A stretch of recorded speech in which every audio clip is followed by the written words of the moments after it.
Thank you. I am really grateful and thankful to be here tonight. I'm a preacher, and they've given me 10 minutes.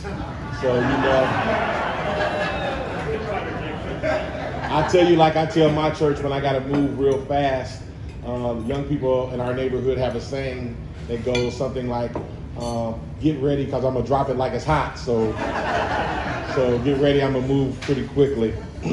But I'm so grateful and thankful to be here tonight, and always an extreme pleasure to be on any platform with Jenny Ives. It is an amazing opportunity, and it's always a privilege to share with her. So I'm really excited about that. In 2011, a young man by the name of Carlton Archer was shot and killed. He was a member of our church, 16 years old, academics, pretty good, sports, all three, football, basketball, baseball. But he was participating in gang life, and we had no clue. His parents had no clue. He was shot and killed in the back of his home by another gang.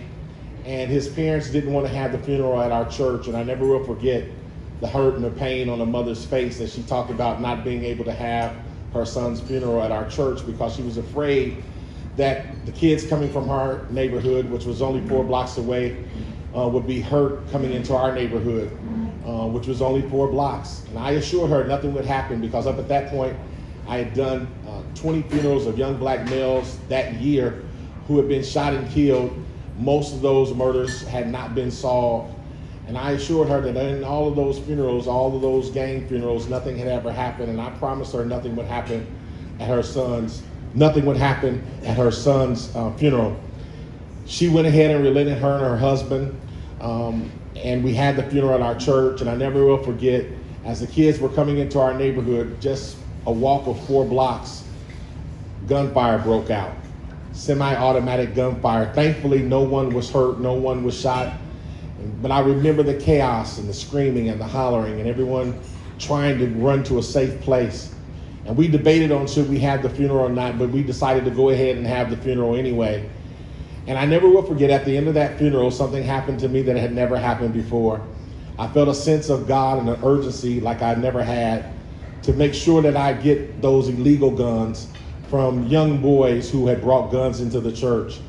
And I said, at the end of the funeral, I stopped the funeral. I said, listen, I'm going to say a prayer. And at the end of this prayer, I want you to turn in your illegal guns. Every young man who does not have a license, every young man who is not supposed to have a gun, you have it illegally, I want you to turn it in. And I don't know what you think about it, but in our neighborhood, it's going to take a miracle to get a gun out of a young black boy's hand. But I said the prayer, and at the end of the prayer, it was quiet, it was silent, no one moved. After about a minute of silence, a young man stood up, his pants sagging, a white tee, pulls up his t-shirt, and in the band of his pants, he has a 9mm. It was as if the oxygen just went out of the place. Another young man stands up, he turns in his gun. Another young man stands up and turns in his gun. At the end of the funeral, as I'm walking out the door, the sergeant of the police department said to me that they had never experienced anything like that, and that they wanted to thank me because underneath the seat there was another gun, another 9mm with a switch on it, a button that they just click and make it turn into an automatic weapon with an extended clip. 4 guns had been turned in that day. And in that moment, my heart sank because I realized I've been living in this very violent neighborhood, preaching the gospel, trying to do what I can to change it, but I had not been doing enough. And I made a vow right then to God, whatever you want me to do from this point on, silently, I said, I'm all in, I'm doing it. Little did I know that he would take me up on that, because anytime you tell God you're all in, how many know he'll give you a test to see if you're really serious?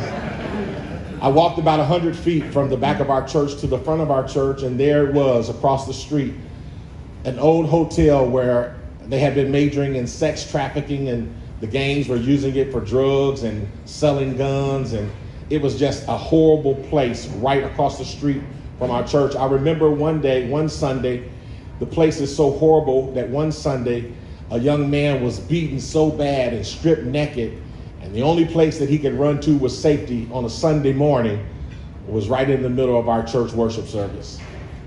This hotel was the center of sin as far as I was concerned. And as I looked across the street at that hotel, that same urge, that same prompting that I got about the guns, I got that same prompting again to go up on top of the roof of that motel and to stay there until I raised enough money to tear it down and purchase it and begin a journey to build a community center. So the next day, the next few days, that was on a Saturday, that Monday, I snuck up on the roof early in the morning on November the 20th, I believe it was, 2011. And I went up on the roof of that motel and we built a tent on the motel without anyone knowing, without anyone's permission. And I refused to come down until I raised enough money to purchase it. And I wish I could tell you about the stories of the battles that I got into with the mayor of Chicago from being on the roof, but I don't have time to tell you all the cuss words that he was saying while I was on that roof. But I will tell you this, I thought that it would take a 3-day time to get that much money to tear it down, but it turned into 94 days. So from November the 20th to February the 24th of 2012, it took us 94 days to raise $450,000 to be able to purchase that motel.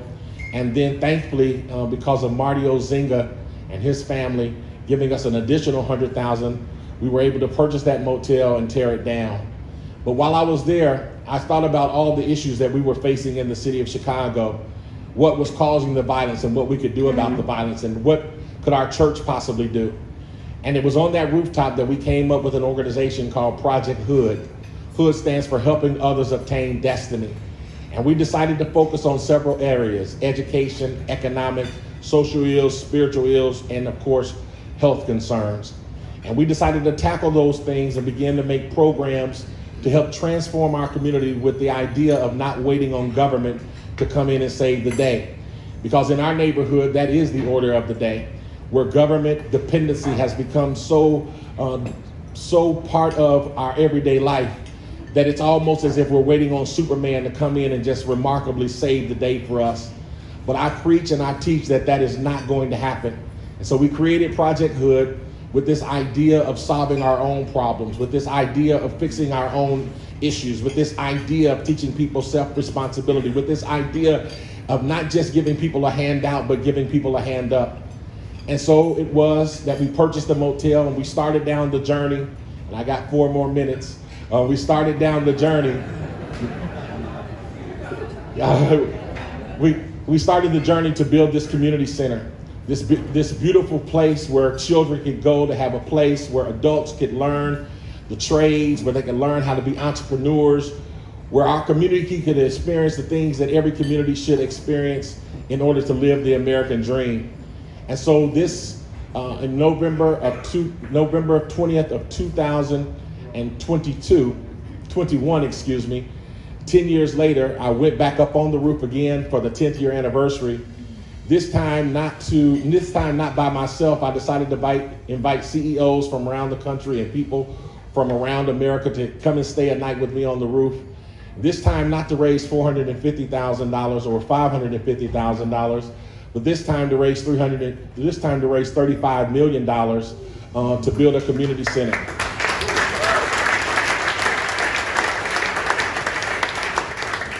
After about 30 days on the rooftop this last time, where I spent 343 days, Fox News heard about what I was doing, and they heard about my political viewpoints, they heard about my conservatism, and they thought, what an interesting story to have a black preacher on the south side of Chicago, the heart of liberalism,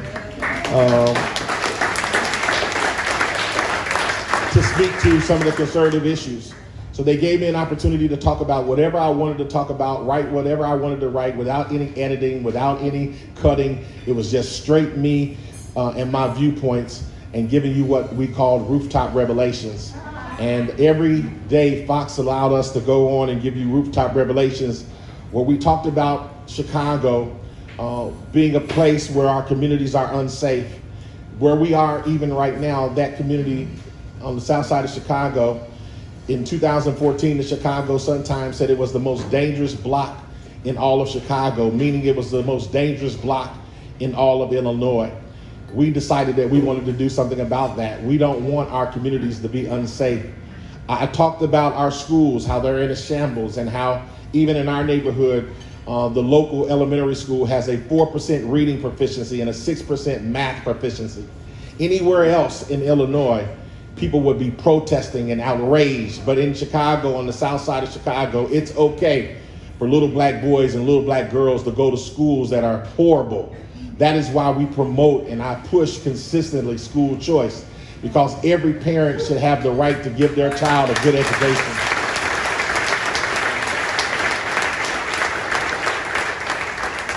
I was able to talk about on Rooftop Revelations about the family structure that is just basically being destroyed right in our very eyes, where everything about the fabric of the family as we know it in America and as we hold so true is being ripped apart every single day. Right in our neighborhood, 80% of the households, if you could believe this, 80% of the households in our neighborhood are single parent households.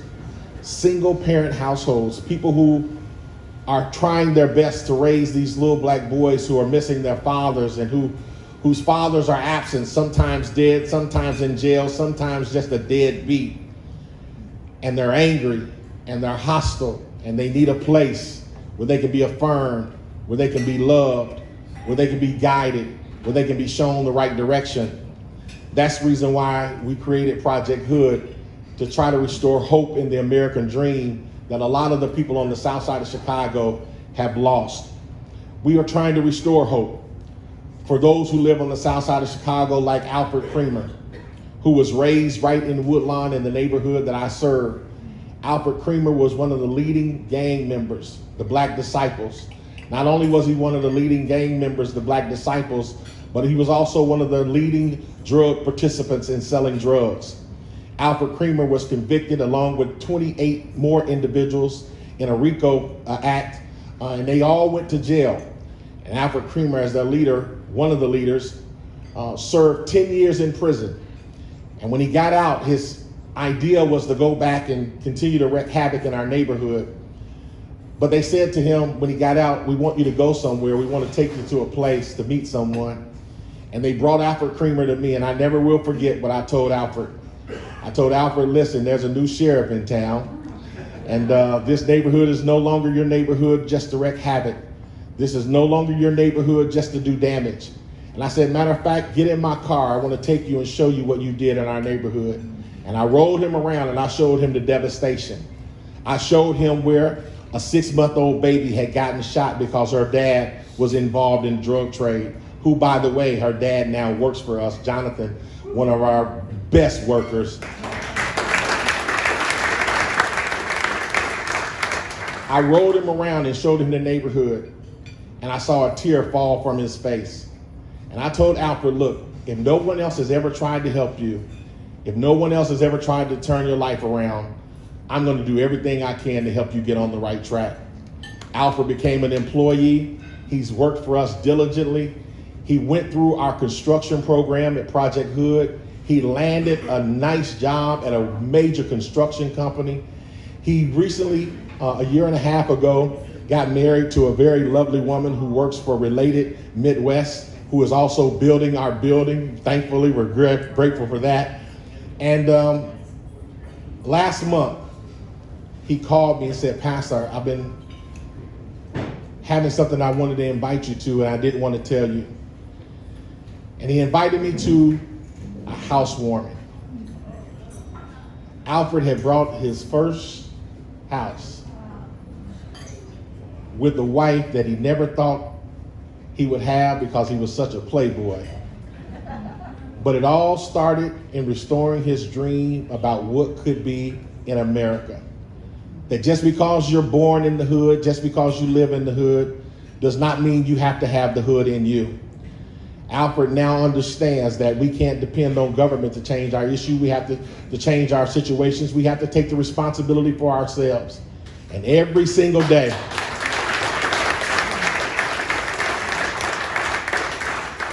there has not been a day over the last 2 years that Alfred Creamer has not called me.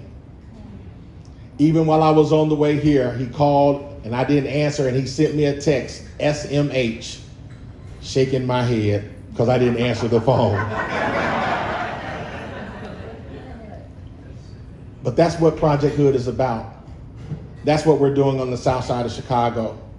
That's the reason why we're going everywhere we can to tell our story about what we're trying and attempting to do to change the lives of people. I'll close with this. I know I'm 1 minute over.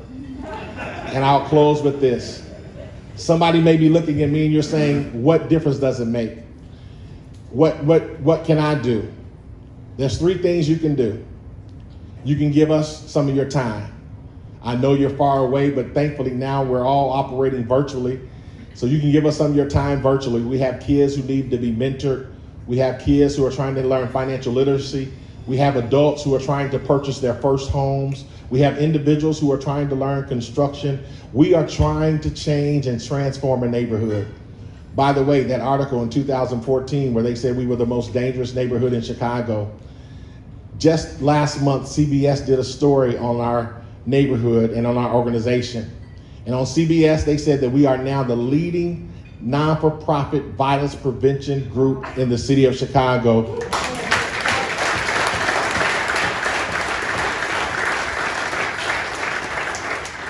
Where violence is down 50% in Woodlawn. While the rest of Chicago is going up, on the south side of Chicago, there's an organization with a conservative black pastor making things work. And now I'm out here telling you all the story, hoping and praying that you'll give us some of your time, hoping and praying that you'll share with us some of your talents, some of your gifts, skills, and abilities that you've been given, some of the blessings that you've been afforded. And not only that, but maybe some of your treasure. In closing, I told you we're building a $35 million center. Our goal is to build it debt-free because not only do we not want to owe the government, we don't want to owe any bank either. So we're building a debt-free center. And we have now raised in 1 year, remarkably, $28.5 million, and we have 20,000 new donors. Most of those new donors are from some of the states that you wouldn't believe. We did a running list of where our donors are coming from, and most of our donors are from Georgia, Florida, and Texas. And I would love for Illinois to get on up on the list. God bless you, and thank you.